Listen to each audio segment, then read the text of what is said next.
Olá, estamos começando mais um programa Zeila Atualdo e Você. E hoje eu tenho a honra de receber Janete Anelli, conselheira de administração, coordenadora geral do capítulo Paraná do Instituto Brasileiro de Governança Corporativa IBGC.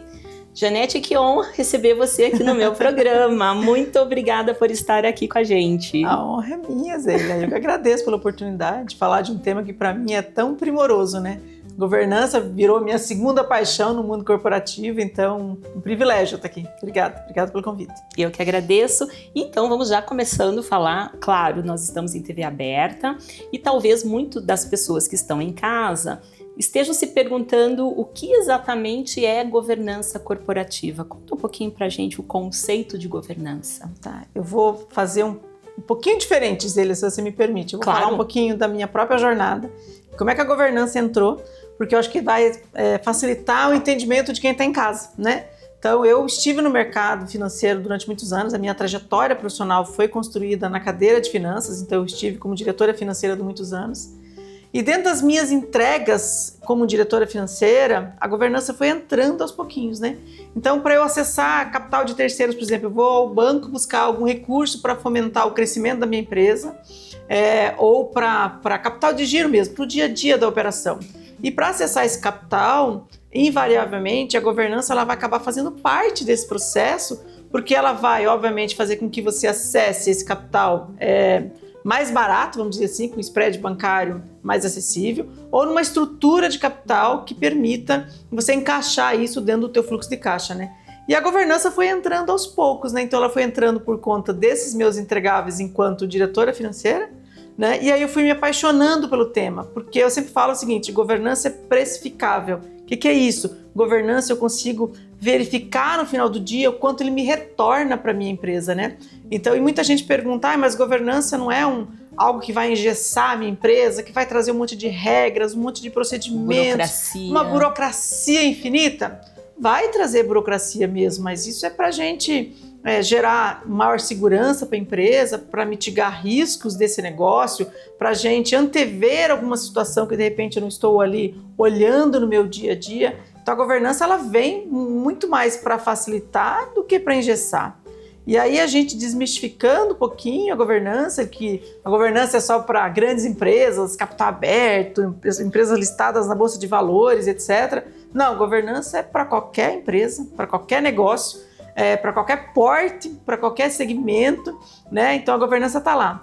E muitas das vezes as empresas nem sabem que já tem governança, porque ela acha que é algo tão distante da sua realidade e ela não sabe que já tem alguma coisa de governança. Então quando a empresa nasce, ela já tem alguns instrumentos de governança, né? Se ela é uma limitada, ela já vai nascer com o seu contrato social, que é um instrumento de governança. Sim. Se ela é uma SA, vai nascer com o seu estatuto, que já é um instrumento de governança, né? Então se você for olhar nessa empresa um pouquinho mais de detalhe, você vai ver que ela tem muitos elementos de governança. Só que o fato dela achar que essa governança ela é para grande empresa, ela acaba não capitalizando essa governança da empresa e, obviamente, ganhando dinheiro com ela, na verdade, né? Como eu falo, a governança é precificável, né? Porque a governança ela passa credibilidade também, né? Se a empresa tem um processo de governança bem estabelecido, bem implementado, você consegue passar credibilidade para o mercado. Com certeza, a governança ela vem para isso, né? Porque quando eu falo de governança, que na verdade a governança ela é um sistema que está dentro da organização e aonde eu vou ter todos os meus instrumentos de governança. Então, um conselho de administração consultivo, ele é um instrumento de governança, né? As minhas políticas é um instrumento de governança. Minhas políticas, meu código de conduta, meus procedimentos, né? Um balanço auditado, ou seja, ter uma auditoria independente, uma empresa que vai olhar meus números e vai chancelar esses números, tudo isso é governança. Então, quando eu tenho todo esse arcabouço de ferramentas da governança, obviamente eu estou mitigando riscos e aí com isso eu estou passando para o mercado ou para as pessoas que vão interagir com a minha empresa, obviamente, uma chancela de muita segurança. Quando você comenta também de que as empresas pequenas, né, às vezes elas nem sabem que tem governança. Quando a gente fala de alçada para tomada de decisão, também é um processo que está dentro da governança? Com certeza. A gente chama de matriz de alçada decisória, né? Então, principalmente nas empresas familiares, eu tenho um amigo meu que eu adoro a fala dele, porque ele sempre fala o seguinte: Empresa de dono, ele olha no espelho e decide, né? Então, ele toma a decisão. Eu mesmo tomo decisão e tudo certo, né? E no momento zero dessa empresa, isso funciona e funciona bem, né? Então não tem julgamento quanto a isso. Mas quando essa empresa vai tomando um corpo, vai crescendo, vai se expandindo os seus negócios, e não só dentro daquela região que ela está, mas de repente expandindo até para outros horizontes, ter uma estrutura de governança permite que o olho do dono, de uma certa forma, vá em todas essas outras esferas onde a empresa está lotada, né? Então, independente do tamanho da empresa, é importante você ter essa estrutura de governança porque ela realmente vai ajudar muito no dia a dia dessa organização. E a matriz decisória, né, ou de alçada decisória, ela vem para facilitar o ir e vir de cada agente dentro da empresa, né? Então, se é uma pessoa que trabalha numa determinada área e a outra pessoa na outra área, qual é o papel dessa pessoa e qual é a alçada decisória? Até onde ela pode tomar decisão dentro do seu cargo, dentro da sua estrutura organizacional? E assim, isso cabe até para pequenas empresas, e eu dou exemplo até aqui da própria loja, né? As minhas funcionárias têm alçada para, em determinadas situações, atender o cliente, né, se algo deu errado, né? Então, às vezes o cliente vem, tem alguma questão que não deu certo, elas têm a alçada de repor o produto para o cliente. Então, isso também faz parte de governança, não? E é uma decisão super, né, que não parece dentro de uma loja pequena, mas que a gente já tem, né? Quem que pode, até onde cada um pode tomar decisão. Isso também é governança. Com certeza, que imagina a sua funcionária está ali para tomar alguma decisão dentro da loja, e aí ela não tem alçada, porque foi definido que ela não poderia, ou foi definido ou nem foi definido na verdade, e o colaborador acaba não sabendo que poderia tomar aquela decisão. E aí ter que esperar você chegar ou conseguir acionar você para tomar a decisão, imagina o cliente nessa ponta como é que ficaria, né? Então, e se você já estabeleceu que dentro daquela cadeira, dentro daquele cargo, aquele profissional pode ir até esse limite, então imagina quanto fluido fica o entregável dele no final do dia, né? As coisas funcionam mais rapidamente, Com né? certeza. E isso facilita a vida de todos, né? Facilita. Você comentou um pouco das empresas familiares, né? Que você comentou.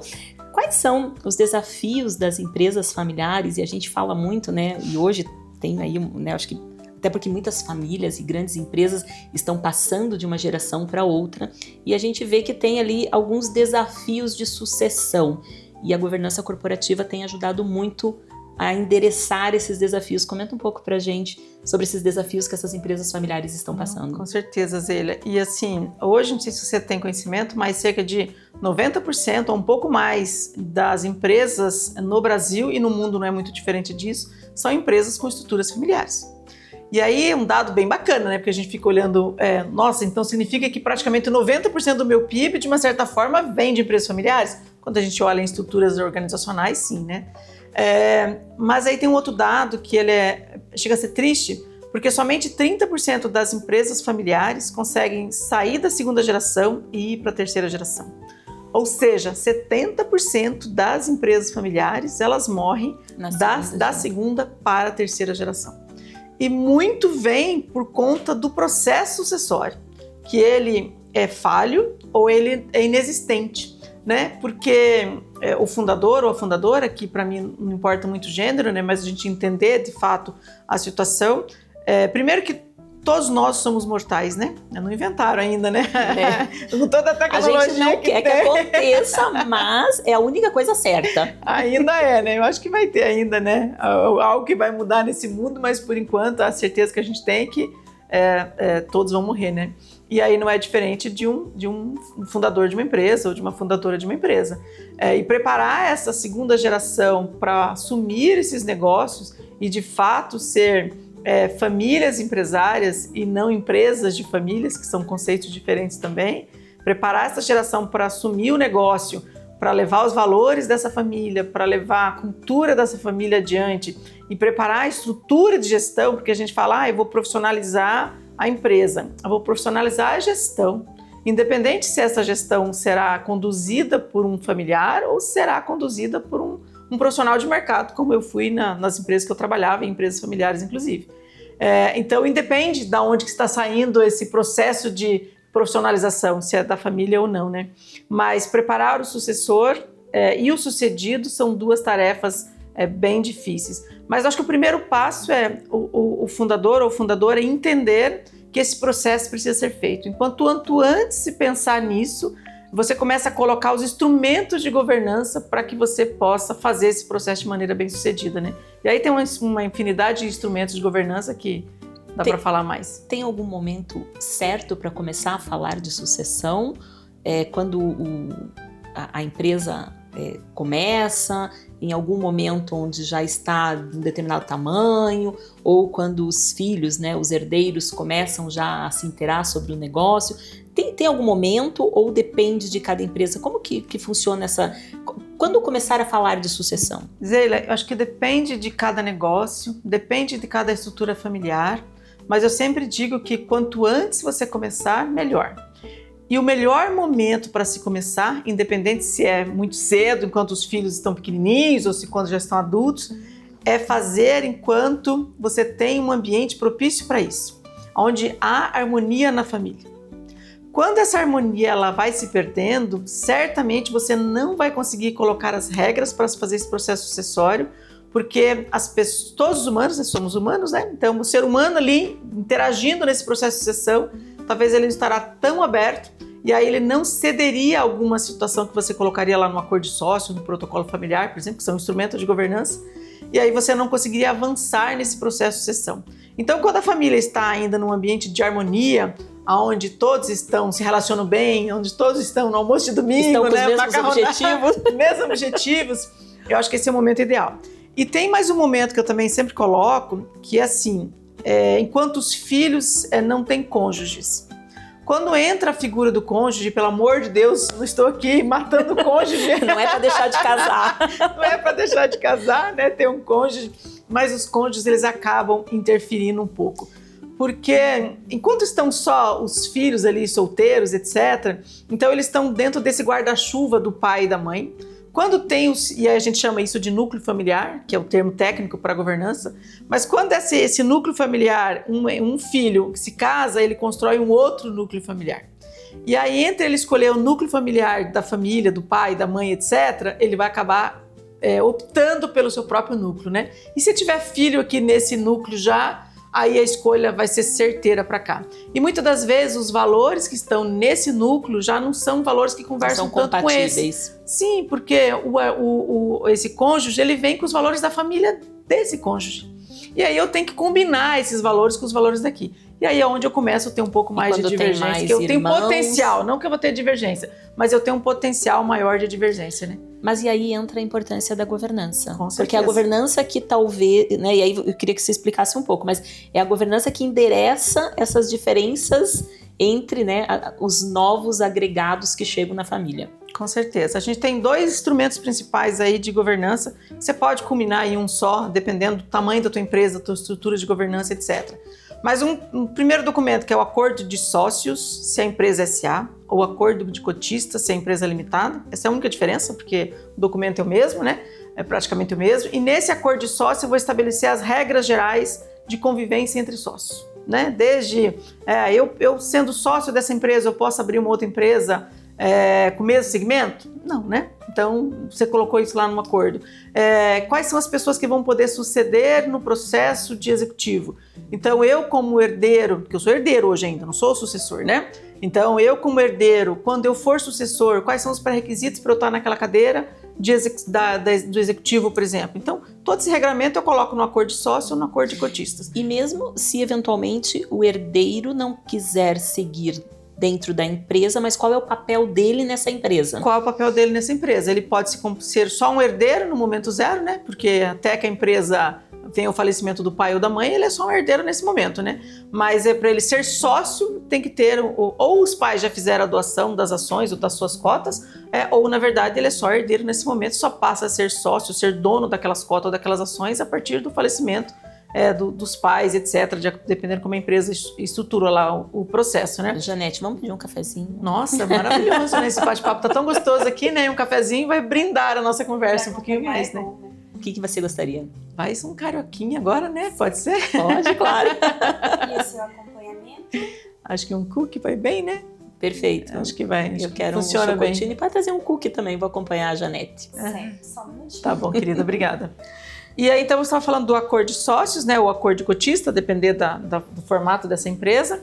Mas a gente tem mais um documento que poucas empresas ainda usam, poucas empresas, famílias usam, que é o protocolo familiar. Então, qual que é a grande diferença do protocolo familiar e do acordo de sócio, acordo de cotista? Basicamente que no acordo de sócio, que ele é um documento meu, privado, tem toda a força de lei, documento que vou deixar lá na gaveta para usar um dia se eu precisar, né? Mas o protocolo familiar, ele vem definir um pouco mais de regras de comportamento. Então você tem aqueles herdeiros que não estão na frente da empresa, mas ele carrega um sobrenome. Então a gente tem inúmeras famílias empresárias aí que tem um sobrenome que, quando você fala o sobrenome, você já sabe de qual conglomerado Pesa. vem, que pesa, que tem uma força. E esse sobrenome, se de repente você não cuidar dele, não zelar dele, pode ser que traga algum prejuízo reputacional para a organização. E o protocolo familiar vem para você estabelecer um pouco dessas regras, né? Como é que eu me comporto nas redes sociais, por exemplo? Né? Porque as redes sociais, por mais que ela é minha, pessoal, eu carrego o meu sobrenome, Você né? tem uma responsabilidade, né? Então, Com assim, certeza. por mais que você não atue na empresa da família, se a empresa tem uma representatividade, você tem uma responsabilidade social com essa empresa. Com certeza. Né? Com certeza. E aí esse protocolo familiar é que traz os comportamentos que as pessoas da família, que o núcleo familiar tem que seguir. E isso também já estabelece para os cônjuges? Para os cônjuges também. Então, Tem que estar previsto. pode estar previsto lá, né? Então, de novo, né? O ideal é que quando você constrói esses documentos, você construa ele num ambiente harmônico, né? Porque daí permite que cada um flexibilize. Então, eu fico imaginando um filho que é mais das redes sociais, que é mais, talvez, bom vivão, vamos dizer assim, né? Enfim, que tem uma vida mais, enfim, mais exposta para a mídia. Talvez ele não vai querer ceder algumas coisas, e quando eu comparo com o outro irmão ou com a outra irmã, que cederia porque não tem essa... É um pouco mais conservador. É mais conservador. Então, quando você está num ambiente mais harmônico, permite com que um ceda um pouquinho mais em relação ao outro, né? Se você está num ambiente que já não tem essa harmonia, certamente eu não vou ceder. Mesmo que eu concorde com você, talvez eu não ceda mais, entende? E como contornar essa situação? Se eu deixo para estabelecer essas questões e falar de sucessão mais tarde, onde eu já não tenho essas flexibilizações, como atuar, né? Tem ali um juiz que fala, olha, né, eventualmente o fundador, eu não sei, mas de tomar as decisões e falar, olha, vai ser assim, qual é a melhor forma? Não sei se tem isso, Janete. Tem, e aí também tudo depende, né? Porque depende desse núcleo familiar, dessa estrutura familiar, desse negócio, né? Então, se você chegar numa situação onde o ambiente já não está tão favorável para que você discuta esses regramentos, o ideal é que você tenha um agente externo, um agente que não tenha envolvimento emocional, que pode ser um advogado, talvez não um advogado tão próximo da família, porque ele já vai ter também as suas preferências, né? Vai estar conflitado. Vai estar conflitado. Então, talvez trazer um advogado especialista em empresas familiares, e aí tem que ser realmente um advogado especialista nesse ambiente, que conheça muito a parte societária, né, que conheça muito de estruturas e regramentos de governança para empresas familiares, e aí certamente ele vai poder ajudar ali a mediar, porque ele vai entrar praticamente como um mediador mesmo, né, equilibrando ali os teus interesses, mas com interesses do outro também, né? E aí ele vai servir como um mediador. Vamos tomar esse café maravilhoso. Sim, aqui, então. E isso tudo faz parte da governança. Quer dizer, você cria esses documentos, você estabelece as regras, e isso você já está atuando como governança. Isso já está atuando como governança. A governança está aí, né? Então, quando a gente fala de governança, ela é muito ampla, né? Então, eu falei de vários instrumentos de governança que elas vão ajudando, na verdade, a deixar essa empresa mais robusta, essa empresa com um grau de transparência muito maior, porque isso também dá transparência. Então, quando uma empresa nasce, se ela é uma limitada, uma SA, ela vai nascer com o seu contrato social ou ela não vai nascer com o seu estatuto. Fala, mas Janete, mas se eu já tenho um estatuto, já tenho um contrato social, para que eu preciso de acordo de sócio? Porque o estatuto ou o contrato social é um documento público, é um documento que vai estar arquivado lá na junta comercial da sua cidade, né, onde a empresa foi constituída. Mas o acordo de sócio é um documento que ele tem um peso é igual ou maior que o estatuto ou o contrato social, e ele é um documento privado, é um documento que fica na minha empresa, eu não preciso dar publicidade para ele. E ele vai reger mais o comportamental das pessoas, é isso? Das pessoas. Aí, como eu falei, são 2 documentos que eu posso trabalhar com eles juntos. Eu posso até no acordo de sócio prever já questões comportamentais, que eu usaria muito mais no protocolo familiar, como eu dei o exemplo das redes sociais, né? Mas eu poderia colocar, se eu não quero criar mais um documento para eu ter que criar, coloca ele as regras dentro do acordo de sócio ou dentro do acordo de cotista, que vai funcionar bem também. Não, perfeito. E aí, falando um pouco agora de geração para geração, né? Porque assim, você estabelece ali, né, o protocolo familiar, você tem toda a documentação, a governança, mas às vezes a gente sabe que acontece a passagem, né, a sucessão, quando o fundador ainda está vivo e ainda está atuando, mas, né, ele já vai passando a administração ou passando a empresa para a próxima geração. Normalmente aqui pode ter um choque de geração, né? Comenta um pouquinho pra gente quais são essas situações. Ela pode e geralmente tem. Na maioria das vezes acontece, geralmente tem. E aí acho que a gente no mercado, a gente fala muito do sucessor. A gente fala muito da geração que está entrando, a gente fala muito do filho, da filha, como preparar, mas a gente esquece do sucedido. Muitas das vezes a gente esquece daquela pessoa que está lá ainda com uma bagagem absurda, com uma energia, né? As pessoas agora estão mais longevas, então as pessoas estão morrendo mais tarde. E essa pessoa tem muita energia ali, tem muita lenha para queimar, como a gente fala no mercado, né? O conhecimento total da empresa, porque ele que começou tudo, né? Ele começou tudo, então a gente sempre fala que é o primeiro filho, né? Se nasceram antes dos próprios filhos lá, é o primeiro filho, né? E aí, como é que eu abro mão disso para uma outra pessoa, mesmo que seja o meu filho também que vai cuidar daquele negócio? E ele vai fazer o que depois disso? Aí eu tirei ele da cadeira de presidente da empresa ou de, sei lá, principal executivo da empresa, ele vai para onde?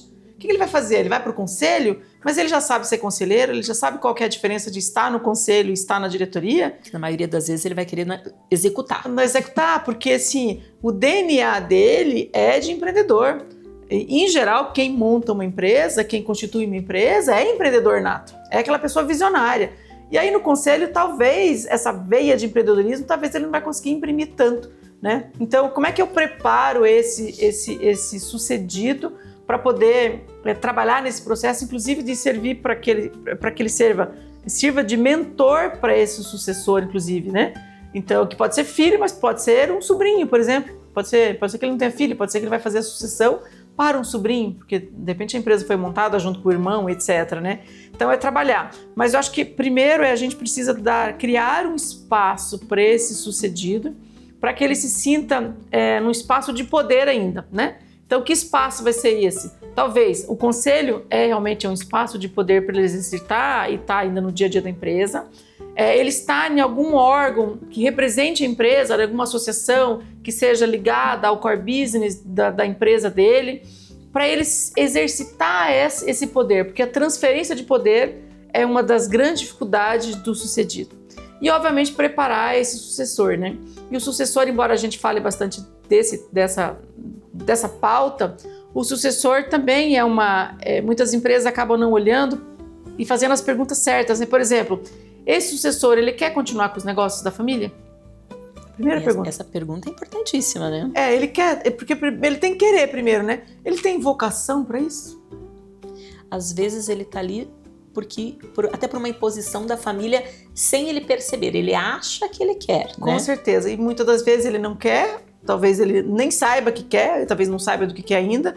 Às vezes não tem vocação, às vezes não tem habilidade, às vezes não tem competência, né? Às vezes ele não tem a competência para estar naquele cargo. Às vezes você vai colocar ele numa cadeira de finanças, mas ele não sabe nada de finanças, né? E não é o mundo dele ali de finanças. E aí eu vou colocar ele para aprender o que é uma DRE, o que é uma DFC, o que é um balanço, o que é um patrimônio líquido. Ele não quer isso para a vida dele, né? Então talvez ele queira fazer outra coisa e vai ser muito mais feliz fazendo aquela outra coisa. Ou identificar dentro da empresa qual atividade que adequa melhor, né, ou que se enquadra melhor com o perfil dele, né? Com certeza. E aí tem a questão também de treiná-los, né, de mentoria, de, enfim, deixá-lo preparado, né? Não sei se isso também seria uma alternativa. Eu enxergo como alternativa se ele for vocacionado para aquela empresa, para ser gestor, para conduzir um negócio, se ele for vocacionado para isso, se ele quiser isso, eu acho que daí a gente consegue treinar, a gente consegue botar mentoria, a gente consegue fazer milhares de coisas. Mas se essas primeiras perguntas não forem respondidas, você quer assumir o negócio da família? Acho que essa é a primeira pergunta, né? Você quer? E aí depois o querer tem que vir junto com poder, né? E o poder eu tenho condição técnica para isso? Porque todas as pessoas na empresa vão enxergar aquele sucessor como um herdeiro, como um filho. E talvez descredibiliza ele por ele como ser profissional. Filho. Como profissional. E às vezes é um baita profissional, né? Então a gente tem que trabalhar, preparar esse profissional para que ele tomar esse cuidado. Dê sequência e não seja a estatística lá dos 30%, né? Nossa, nem fale. Janete, você não vai acreditar que nós já estamos chegando ao final do programa. Eu achei incrível, agradeço aí a sua disponibilidade. Eu sei que a sua agenda é bem corrida, foi sensacional. E eu gostei muito, assim, a gente se preocupa muito com o sucessor e esquece do sucedido. E eu acho que esse é o principal que a gente tem que olhar, porque é quem começou.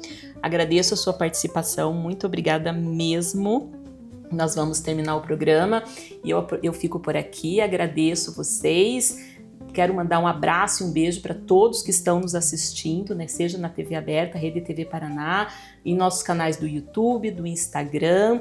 Pessoal, qualquer dúvida que vocês tenham, comentários, usem o nosso WhatsApp, nós respondemos sempre o mais rápido possível. Agradeço muito, espero vocês na próxima semana. Um grande abraço, tchau!